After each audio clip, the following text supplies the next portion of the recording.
నమస్తే, welcome to our channel. Kuppam Chittoor జిల్లాలో మారుమూలన అటవీ ప్రాంతంతో కప్పేయబడిన నియోజకవర్గం. అంతేనా, ఇటు ఏపీతో పాటుగా అటు తమిళనాడు, కర్ణాటక రాష్ట్రాలకు ఈ నియోజకవర్గం సరిహద్దు. ఈ కారణంగానే కుప్పంలోని చాలా ప్రాంతాల్లో తెలుగుతో పాటు తమిళం, కన్నడ భాషలు ఒకంత గట్టిగానే వినిపిస్తూ ఉంటాయి. ఈ మారుమూల నియోజకవర్గాన్ని అభివృద్ధి చేయాలన్న సంకల్పంతో ఈ నియోజకవర్గాన్ని చంద్రబాబు ఎంచుకున్నారు. ఎప్పుడో 35 ఏళ్ల నాడు కుప్పంలో ఎమ్మెల్యేగా గెలిచిన చంద్రబాబుకు ఆ తర్వాత ఇక తిరిగి చూడాల్సిన అవసరం రాలేదు. కుప్పం చంద్రబాబుకు బాగానే కలిసి వచ్చిందన్న వాదన లేకపోలేదు. కుప్పం ఎమ్మెల్యేగానే చంద్రబాబు సీఎంగా పదవీ బాధ్యతలు చేపట్టారు. ఇప్పటిదాకా ఏకబిగిన 7 సార్లు కుప్పం నుంచి ఆయన ఎమ్మెల్యేగా గెలిచారు. ఈ కాలంలోనే కుప్పంలో పలు అభివృద్ధి కార్యక్రమాలు చేపట్టిన బాబు ఈ దఫా మాత్రం కుప్పం రూపురేఖలను పూర్తిగా మార్చివేసే దిశగా కదులుతున్నారు. అందుకోసం ఆయన మాస్టర్ ప్లాన్ను రచించారు. తన సొంత నియోజకవర్గం కుప్పం పర్యటనకు సోమవారం వెళ్లిన చంద్రబాబు మంగళ, బుధవారాలు అక్కడే ఉండనున్నారు.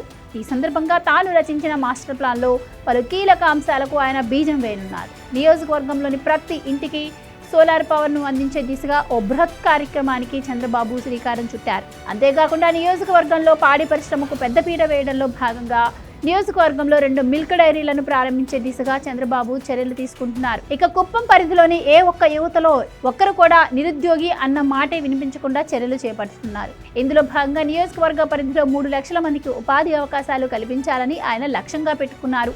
వీటన్నింటి కోసం కుప్పానికి ఏకంగా 1500 కోట్ల నిధులను కేటాయించే దిశగా చంద్రబాబు మాస్టర్ ప్లాన్ను అమలు చేస్తున్నారు. ఈ 5 ఏళ్ల కాలం ముగిసిన తర్వాత కుప్పం సర్వతోముఖాభివృద్ధి చెందడం ఖాయమేనని చెప్పక తప్పదు. ఎందుకంటే ఇప్పటికే కుప్పంలో విడతల వారీగా చంద్రబాబు పలు అభివృద్ధి పనులు చేశారు. నియోజకవర్గంలో ఇజ్రాయెల్ తరహా బిందు సేద్యానికి, సేంద్రియ వ్యవసాయానికి ఏళ్ల క్రితమే శ్రీకారం చుట్టారు. ఫలితంగా కుప్పం పరిధిలో పెద్ద ఎత్తున ఉద్యానవనాలు సాగవుతున్నాయి. కుప్పంలో పండుతున్న పూలు దేశంలోని చాలా ప్రాంతాలకు వెళుతున్నాయి. తమిళనాడు, కర్ణాటక రాష్ట్రాలను కలుపుతూ కుప్పం మీదుగా జాతీయ రహదారి తరహాలో వెడల్పాటి రహదారిని నిర్మించారు. ఫలితంగా కుప్పం ఉత్పత్తులు ఇతర ప్రాంతాలకు తరలి వెళ్లేందుకు మార్గం సుగమమైంది.